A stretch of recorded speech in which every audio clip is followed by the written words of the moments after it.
ولې د کرکټ آسیایي شورا د ایمرجنګ لوبډلو آسیا جام پیل کړ؟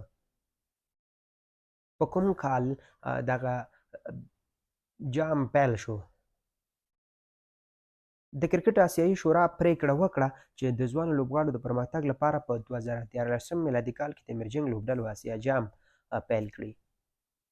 هماغه و چې په لومړي ځل په 2014 میلادي کال کې د لسټای په فارمیټ کې یا په 50 اورونو کې لسټای هغه فارمیټ چې د 50 اورونو مشتمل وي په سنګاپور هیواد کې د ټولو لوبډلو ترمنځ د ایمرجنګ لوبډلو آسیا جام سیالۍ پیل شوې.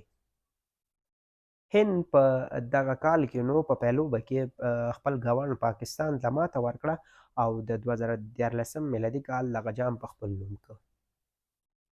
د افغانستان الف لوبډله له 2014 میلادي کال راهیسې د ایمرجنګ لوبډلو آسیا جام کې لوبیږي.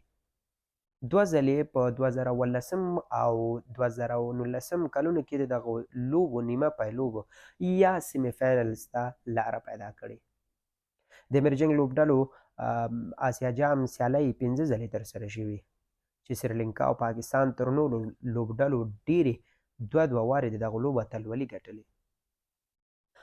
د روان 2024 کال د ایمرجنګ لوبډلو آسیا جام سیالۍ د عمان هیواد په کوربتوب په شلوره فارمیټ کې د اتو لوبډلو ترمنځ پیل شوي. په الف ګروپ کې افغانستان، سریلانکا، بنګلادیش، هانګکانګ او په بي ګروپ کې نو بیا هند، پاکستان، عربي امارات او عمان لوبډلې د یو بل پر وړاندې لوبې روانې کړي دي. په دغو لوبو کې د ګروپ د سر دوه مخکښې لوبډلې د دغو سیالیو نیمه پیلوبو ته به لاره پیدا کړي. افغانستان وار له مخه د خپل ګروپ په سر کې قرار لري. 2 لوبې یې ګټلې دي. د ګروپ مخکښ ټیم دی او دمګړی نو د ګروپ په سر کې قرار لري او 2 لوبې یې ګټلې. افغان لوبډله سریلانکا او بنګلادیش ته په ماتې ورکولو سره تر اوسه پورې د ګروپ په سر کې قرار لري. نن د افغانستان او هانګکانګ ترمنځ به لوبه ترسره شي. دا لوبه د افغانستان لپاره به په ګروپ کې وروستۍ لوبه وي. له ده وروسته به په نیمه پیلوبه کې به د بی ګروپ له دوه مخکښو لوبډلو سره یوې سره به مخ شي. په دغه لوبو کې چې دمګړۍ په عمان کې روانې دي او د افغانستان الف لوبډله هم پکې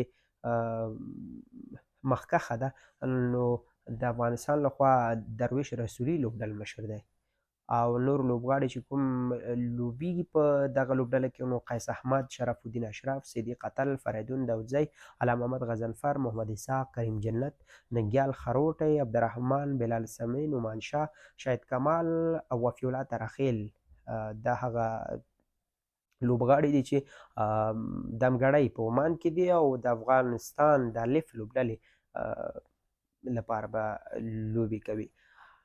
صدیق اتل په 2 وروستیو لوبو کې د افغانستان په ګټه 173 منډې جوړې کړې دي. صدیق اتل د افغانستان د پیل توپ وهونکی دی چې 23 کاله عمر لري او په کیڼ لاس توپ وهنه کوي. له نوموړي سره زبید اکبري بیا مل دی چې په د پیل په توپ وهنه کې ورسره راځي او توپ وهنه ترسره کوي. د 2024 کال د ایمرجنګ لوبډلو آسیا جام سیالۍ به د روانې میاشتې په 28 نیټه پای ته ورسیږي. ناک آوټ سیستم یا د بهر کېدلو سیستم لري دا لوبې. دا نو 2 لوبډلې له الف ګروپ او 2 لوبډلې له بي ګروپ څخه نیمه پیلوبو ته لار پیدا کوي. وروسته بیا پای لوبه ترسره کیږي.